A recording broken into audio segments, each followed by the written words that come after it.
다음 달부터 50인 미만 중소기업까지 주 52시간제가 확대 시행됩니다. 영세 사업장을 중심으로 재계에서는 충격이 클 거란 우려들이 나오고 있는데요. 어떤 입장인지 알아보겠습니다. 또 파업 중인 택배업계는 오늘 택배노조의 상경투쟁과 사회적 합의 재개로 분수령을 맞을 전망인데요. 정철진 경제평론가와 함께 경제계 주요 이슈들 정리해 보겠습니다. 안녕하십니까? 네, 안녕하십니까? 예, 안녕하세요. 자, 주 52시간제 얘기하기 전에 코스피 얘기를 잠깐 해보겠습니다. 어제 코스피가 이제 일주일 만에 최고치를 경신했는데 좀 오늘도 장 시작하면서 빨간불로 시작을 했더라고요. 그렇습니다. 어떤 배경으로 이렇게 코스피가 지금 힘을 받고 있는 걸까요? 일단 코스피 같은 경우에요. 장중 최고가라고 하죠. 예. 종가가 아니라 장중 최고가로는 3,266.23입니다. 네. 여기가 우리가 어쨌거나 코스피가 갔던 이제 최고치고요. 그 다음에 이제 종가 기준으로는 계속해서 이 3,266을 넘지 못하고 있습니다. 그런 와중에 조금씩 마지막 종가 기준으로는 이제 계속해서 신고가를 경신하고 있는데요. 네. 이제 현재 상황들을 좀 보면 아직까지도 수급에 있어서는 외국인들은 돌아오지는 않고 있습니다. 그러나 그동안 굉장히 큰 우려, 즉 인플레이션 나오고 그 다음에 뒤따르게 될 이 금리 상승에 대한 우려가 크지 않았었습니까? 네네. 근데 이게 좀 역설적으로 약간 좀 의문이 들기는 하지만 인플레 지표는 계속 나오는데 금리는 오히려 떨어지는 좀 기현상이 나오고 있으면서 그동안 굉장히 얼어붙었던 투심들이 조금씩 풀리는 와중에 이렇게 단계 코스피가 올라가고는 있는데요.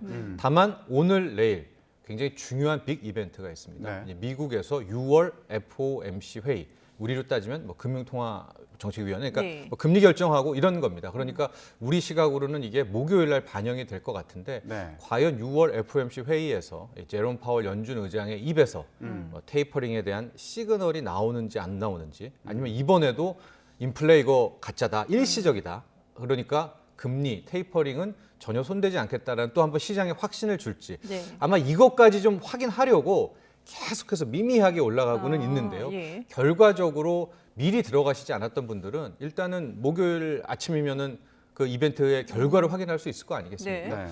그때까지는 좀 뭐 지켜보는 것도 나쁘지 않다, 이렇게 말씀드리고 싶습니다. 네.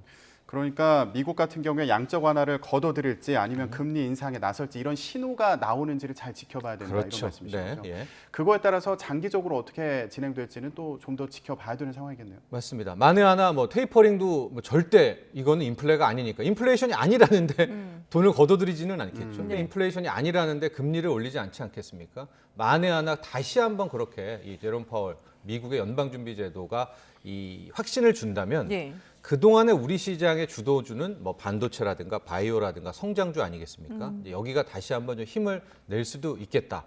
그러나 이건 양날의 검입니다.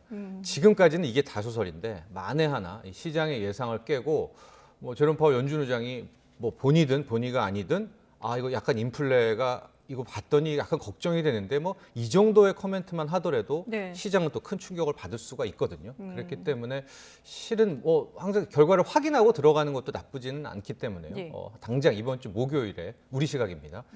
결과를 확인하는 것이 좋을 것 예. 같습니다. 그러니까 조금 여유 있게 이제 들어가시는 것도 좋을 것 같은데요. 근데 구체적으로 이제 그 종목들을 좀 보면 어제 같은 경우는 네이버와 카카오, 그러니까 네. 이 대형주들이 상당히 많이 올랐어요. 특히 이제 시총 3위 자리를 두고 두 회사가 지금 엎치락뒤치락 하고 있는 상황인데 이 두 기업의 전망은 어떻게 보세요? 그렇습니다.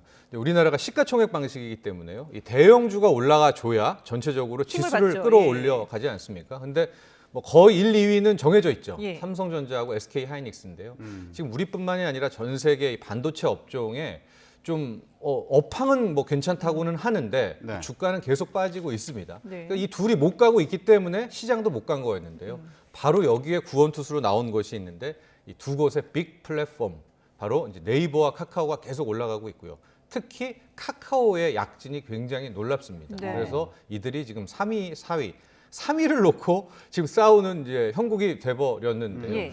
이 플랫폼이라고 하면 이제 앞으로 미래 사회의 큰 틀에서의 뭐 비즈니스의 핵심이 되겠죠. 그리고 네이버와 카카오 같은 경우에는 성장성도 있지만 실질적으로 실적도 따박따박 나오게 되면서 코로나19 직후에 가장 많이 올랐고 가장 뭐 눈부신 약진을 했던 것이 두 회사다라고 네. 볼 수가 있겠고요. 이런 질문을 많이 받습니다. 그럼 네이버 사야 돼, 카카오 사야 돼 하는데요. 네. 성장률로 뭐 주가 상승으로는 카카오가 더 많았었고 네. 카카오의 강점만 좀 말씀드리면 카카오 같은 경우에 이제 은행과 카카오페이라는 미래 또 결제 수단과는 금융을 좀 받지 않습니까? 예. 물론 네이버도 지금 뭐 네이버 파이낸셜 이런 식으로 나아가려고 하지만 이쪽을 좀 선점을 하게 되면서 여기에 또 엔터테인먼트라든가 또 자회사들의 상장 이슈 이런 것 때문에 아마 주가의 이 탄력성은 훨씬 더 크다 이렇게 볼 수가 있겠는데요. 네. 다만 네이버든 카카오든 큰 틀에서는 이제 성장주 쪽으로 편입이 됩니다. 즉 인플레이션을 막을 수 있는 우리가 이걸 뭐 인플레이션 관련주, 고물가주 이렇게 얘기하는데 여기에 속하지는 않거든요. 플랫폼이라는 자체가. 그래서 만에 하나 이번 주 이제 화수 미국에서 열리는 미국 FOMC 우리나라 목요일 날 이 재료가 들어오겠죠. 막 그 인플레이션에 대한 우려 나오고 만에 하나 테이퍼링에 대한 시그널이 나오게 되면 현재 카카오 네이버가 모두 주가 지금 정점에 있습니다. 여기서 더 갈까? 쉴까에 대한 이제 기로에 딱 올라와 있기 때문에 네. 이미 뭐 보유하신 분들이야 뭐 계속 즐기고 계시겠지만은 계속 누누이 말씀드리지만 목요일 날 그 결과 확인하고 또 뭐 네이버와 카카오에 관심을 가지셔도 좋을 것 같습니다. 네. 미국 정부가 국채 매입을 줄여 나갈지 금리를 조금이라도 올릴 그런 신호를 네. 보여줄지 이런 부분도 투자에 참고하셔야겠습니다. 자, 이번에는 다른 주제로 넘어가 보도록 하겠습니다. 이제 다음 달부터요. 50인 미만 사업장에도 주 52시간 근로제가 확대 시행이 됩니다. 그런데 저희도 뉴스로도 전해드렸는데 경제단체들이 50인 미만 기업에 대해서는 시행을 1년 더 미뤄달라 이런 기자회견을 했거든요. 네. 어떤 배경이 있다고 보면 될까요? 그렇습니다. 현재 주 52시간 이제 대기업이 먼저 했고요. 50인 이상도 하고 있습니다. 예. 그리고 이제 다음 달부터 50인 미만이 이제 실시를 하게 되는데요. 지금 문제는 뭐냐면 50인 미만 기업이라고 하면 특히 제조업 쪽에 보면 우리가 알고 있는 뭐 2차, 3차 협력업체, 뭐 하도급 업체 뭐 네. 이런 곳들 아니겠습니까? 그러니까 이런 곳들이 지금 계속 한 목소리로 적어도 1년 이상의 유예 기간을 또 달라라고 이야기하는 것은 이들은 업무가 일감이 항상 있는 게 아닙니다. 네. 많이 올 때는 폭주해가지고 이제 일을 하게 되는 이런 구조 아니겠습니까? 근데 첫 번째로 안 그래도 인력난이 굉장히 심한 상황이고 네. 게다가 지금 업무도 뭐 많이 나오고 이게 잘 주문 예측이 굉장히 좀 어렵다 이런 것이고 여기에 따라서 만에 하나 그들의 어느 정도 숙련공을 붙잡아 두려면 임금을 높여줘야 되는데 네. 또 뭐 주 50인 미만 기업들이 그렇게 지금 뭐 이익성이 높지 않지 않습니까? 그렇기 때문에 뭐 1년 유예를 더 해달라라는 예. 건데요. 이게 현실적으로 그럼 1년 유예를 해주면 그러면 문제가 풀려지느냐? 이제 그런 것도 아닙니다. 네. 그렇기 때문에 이 현실과 이 소위 말하는 이제 이들의 주문과의 어떤 괴리가 있는데요. 여기에 대한 타협점으로 이런 아이디어는 좀 있는 것 같아요. 어쨌거나 지금 50인 미만, 특히 이런 뭐 3D라든가 힘든 업종에서는 외국인 근로자들이 많이 채워주고 있거든요.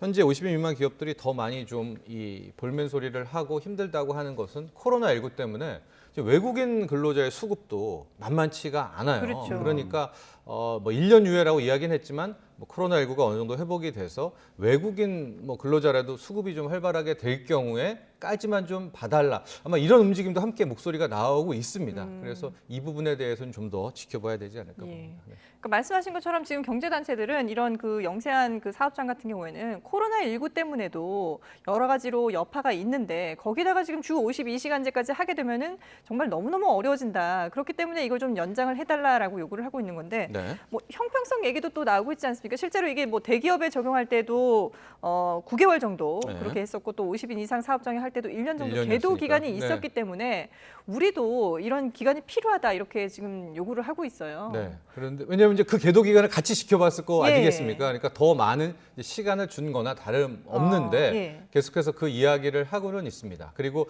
지금 나오고 있지만은 이제 왜 준비하지 못했나, 왜 네. 더 유예 기간을 달라는 이유로 인력난, 네. 앞서도 말씀드렸죠. 지금 네.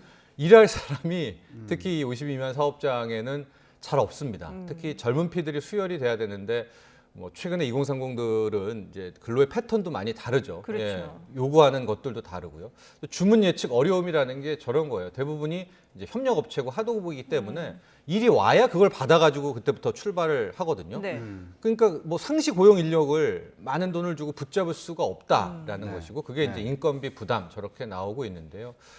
당장 시행해야 한다는 쪽은 저 세 가지가 1년 주면 해결되느냐? 예. 아닙니다. 뭐 2년 줘도 절대 해결은 안 되거든요. 그러니까 일단은 먼저 가자라는 쪽이고 경제단체들은 그나마 좀 더 유예를 달라 예. 하고 그 유예 기간이 아마 포인트가 말씀하셨듯이 이제 코로나19로 외국인 근로자 못 네네네. 오니까 그 정도까지만 좀 범퍼를 달라라는 건데 네. 한번 타협점을 지켜봐야 될 것 같습니다. 네, 지금 업계에서는 근로 시간을 줄이면 사람 구하기 더 힘들어진다 이런 걱정도 네. 하고 있는 것으로 알고 있는데 근로 시간이 줄어드는 만큼 임금이 줄어들기 때문이다 이런 우려를 하는 경우도 있는 것으로 알고 있거든요. 그렇죠. 이 네. 부분도 뭐 해결 방안이 있는 건가요? 그 부분은 이제 애당초 주 52시간이 나왔을 때부터 많이 나왔었던 그렇죠. 것이죠. 예. 과연 워라밸을 택할 것이냐, 예, 좀 더 덜 받고 더 좀 인간다운 휴식을 취할 것인가에 대한 부분이기도 한데요.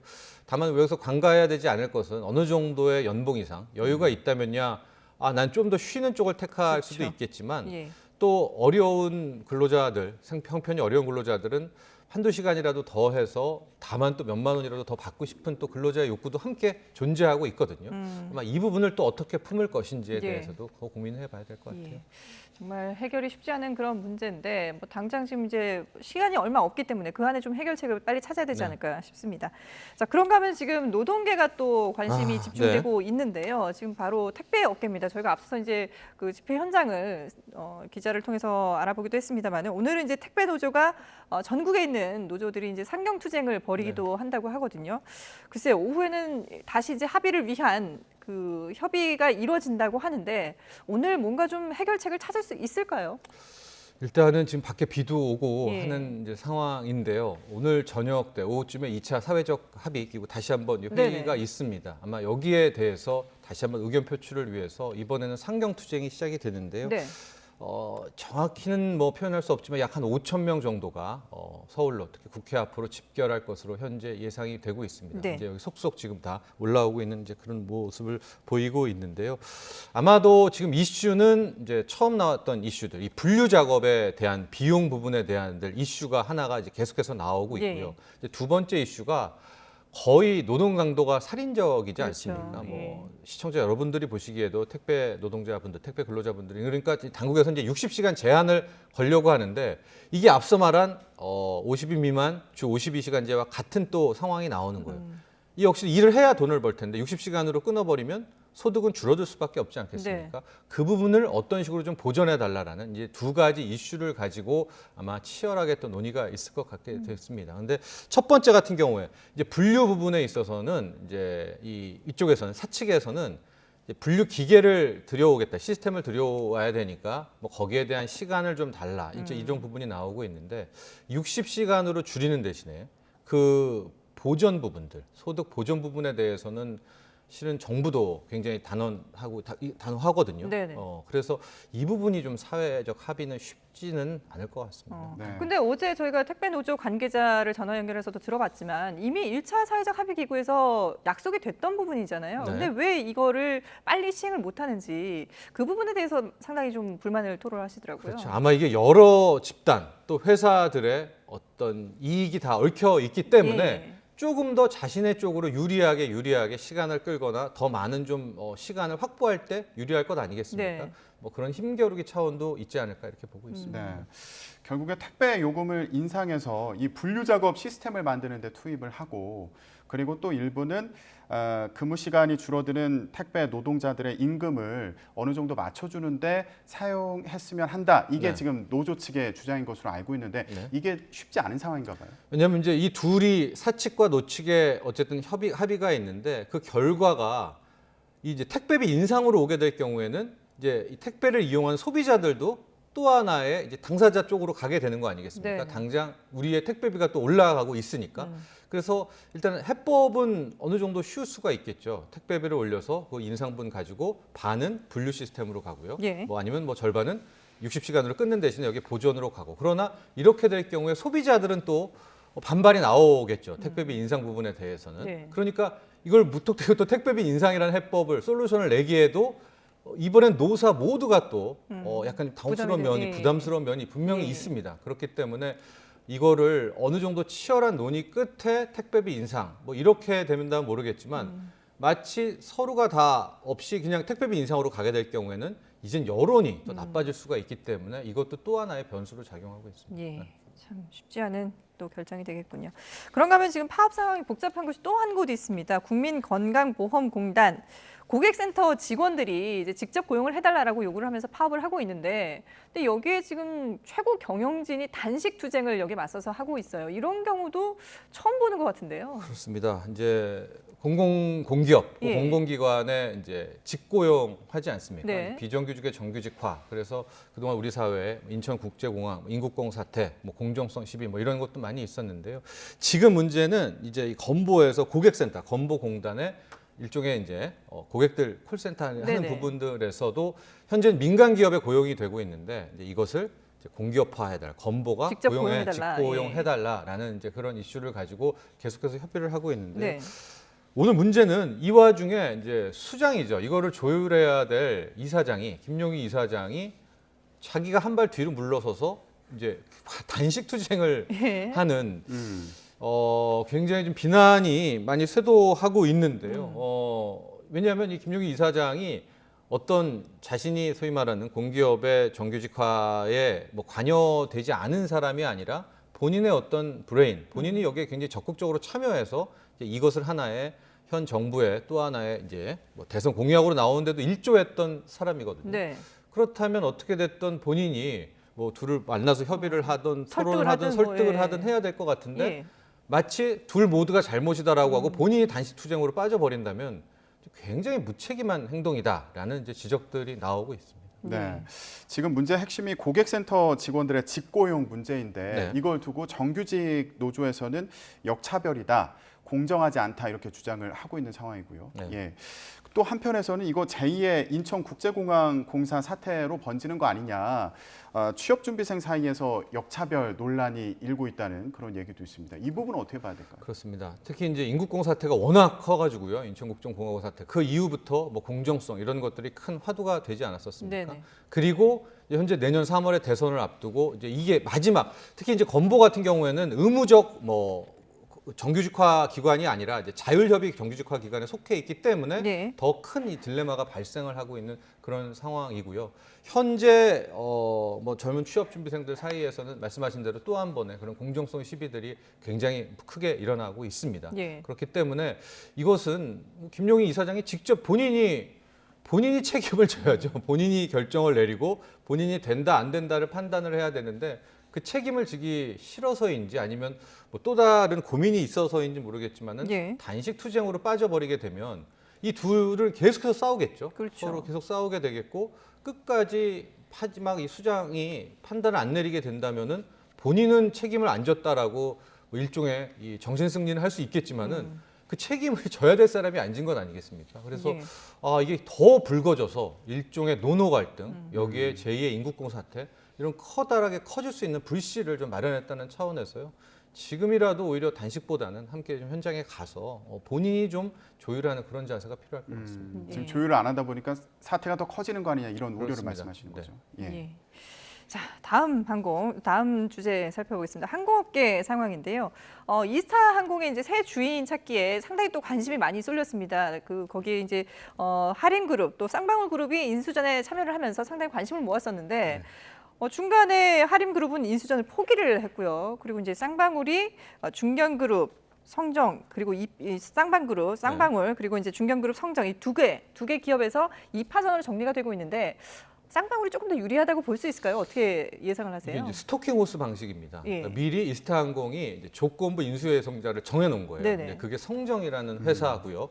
그 다음에 다시 한번 이제 입찰을 하게 돼서 그 입찰한 업체들 중에서 이제 더 좋은 조건, 여기서 좋은 조건은 하나밖에 없습니다. 더 높은 인수 금액을 네. 써낸 곳이 이제 다시 쌍방- 빼앗아 예. 가는 거고요. 그렇지가 않다면 이제 성정으로 넘어가게 되는 것인데요. 그 입찰을 한 결과 당초엔 하림과 쌍방울이 굉장히 치열할 것으로 보여졌는데 네네. 하림이 빠졌습니다. 왜 빠진 거예요? 하림 같은 경우에는 이미 이제 STX 조선 등 이제 물류 쪽으로 가고 있어서 이번 이스타항공도 여객보다는 화물 쪽으로 좀 하고 싶었던 모양이에요. 아. 근데 네. 이번에 이스타항공이 갖고 있는 비행기들이 뭐 보잉 767 등등이 이제 화물기로 바꾸기에는 좀 부담이 되는 그런 비행기들. 또 하나 직원 구조 조정을 해야 될 거 아니겠습니까? 네네. 이제 물류업으로 바꾸려면 그런 것들이 부담을 느껴서 이제 쌍방울 그룹이 이제 광림입니다. 정확히 말하면은 예. 이게 특장차, 특수차 만드는 곳인데 여기가 이제 마지막 남았었고요. 이제 실사도 들어가게 됐고 일단 인수 금액 자체는 이제 추정치인데 성정보다는 많이 쓴 것으로 지금 알려져 네. 있기 때문에 뭐 실사 후에 쌍방울 측에서 오케이만 하게 된다면 쌍방울 쪽으로도 결론이 날 수가 있는 이제 그런 대목인데 예. 네. 문제는 쌍방울의 이 광림은 왜 이스타항공을 인수하려고 하느냐. 네. 이제 시너지에 대한 문제 아니겠습니까? 우선 일단 쌍방울의 주력은 속옷인데 거의 속옷 시장도 거의 이제 맥시멈이죠. 그렇죠. 포화 포화 상태에 상태죠. 탔고 예. 최근에 또 젊은 친구들은 이제 뭐 이런 다른 또 브랜드들을 브랜드들, 하기 예. 때문에 분명 사업 다각화가 필요한 것이고요. 이 때문에 이제 여러 가지 좀 고민을 하다가 컨텐츠라든가 엔터테인먼트라든가 이런 쪽에 큰 이제 사업 다각화를 하려는 것 같습니다. 쌍방울이. 네. 근데 이 이스타항공이 중국 노선이 굉장히 많아가지고 네. 아마 중국 쪽으로 새로운 한류, 특히 중국 라인을 뚫어나면 한류로 뚫으면 뭐 속옷도 중국에다 팔 수 있지 않겠느냐라는 아마 이런 네. 부분에 있어서의 시너지 효과를 생각한 것 같습니다. 사업 네. 다각화를 위해서 인수전에 참여를 한 네. 거군요. 예. 쌍방울 같은 경우는 소국 기업인데 왜 항공사를 인수하려고 하나 했는데 지금 설명하신 걸 들어보면은 사업을 엔터테인먼트 쪽으로도 콘텐츠로 또, 가고요. 예, 네. 콘텐츠 쪽으로 네. 확대를 하려고 하는 거 아닌가 네. 이제 이런 분석을 해주셨는데 그런데 또 한편으로 궁금한 게 일단 항공사를 인수를 하더라도 지금 상황에서 당장 수익이 나기는 어려울 수도 있고요. 네. 코로나19 상황이 있기 때문에 국제선 운항 정상화 시간이 필요한 만큼 이게 또 부담이 앞으로 더 있는 부분이 있지 않을까 싶은데 이런 부분은 어떻게 전망해 봐야 될까요? 일단은 비용 부분을 좀 보면 인수금액 빼고도요. 채무 처리해야 될 게 한 1,000억 정도. 예. 그다음에 일단은 이제 여객으로 가게 된다면 기존의 직원들 임금 체불이 지금 상당합니다. 그 액수가 800억, 900억대 가까이 되고 있으니까 예. 인수를 했으면 당연히 새 주인이니까 이 임금도 처리해야 될 것 아니겠습니까? 네. 그러면은 거의 한 1,900억, 한 2,000억 정도의 추가 자금이 이제 필요하게 되는데 이거 막 좀 크죠. 이 그러게요. 사이즈에 비해서. 예. 그래서 일단은 전략을 지금 트래블 버블이라고 해서 당장 이제 7월부터는 좀 특히 저비용 항공사들 같은 경우에는 이제 백신 맞은 국가들의 서로 상부상조 해가지고 이제 비행기 하늘길이 열리는 것 아니겠습니까? 네. 그 점을 좀 고려하고 있는 것 같아서요. 결과적으로 얼마나 빨리 하늘길이 열리느냐가 인수 후에 또 한 번의 이 승자의 저주에 빠지느냐 아니면 좀 드라마틱한 또 반등을 이룰 수 있느냐의 관건이 될 것 네. 같습니다. 복직 문제도 중요한 문제 아니에요? 그렇죠. 이제 복직도 이제 임금 체불을 끝낸 다음에 또 어떻게 해야 될 건가라는 네. 이제 구조조정 문제고요. 왜냐하면 여기에 대해서는 당연히 또 이스타항공의 노조들도 굉장히 사활이 걸린 문제 네네. 아니겠습니까? 뭐 약속을 어떻게 해야 되는지 이런 것도 이제 부수적인 문제로 또 남아 있겠습니다. 예. 그럼 쌍방울이냐 성정이냐 이제 뭐 최종적으로 결론이 나는 건 언제쯤 결정이 될까요? 곧 결론이 날 것 같은데요. 네. 한 20일, 21일쯤에는 이제 확실히 누구다 성정이냐 쌍방울이냐 중요한 군데는 이제 결정이 나게 될 것으로 보입니다. 이달 안에 마무리가 되는 그렇습니다. 거군요. 예, 알겠습니다. 네, 지금까지 각종 경제 이슈들 정철진 경제평론가와 함께 짚어봤습니다. 오늘 말씀 잘 들었습니다.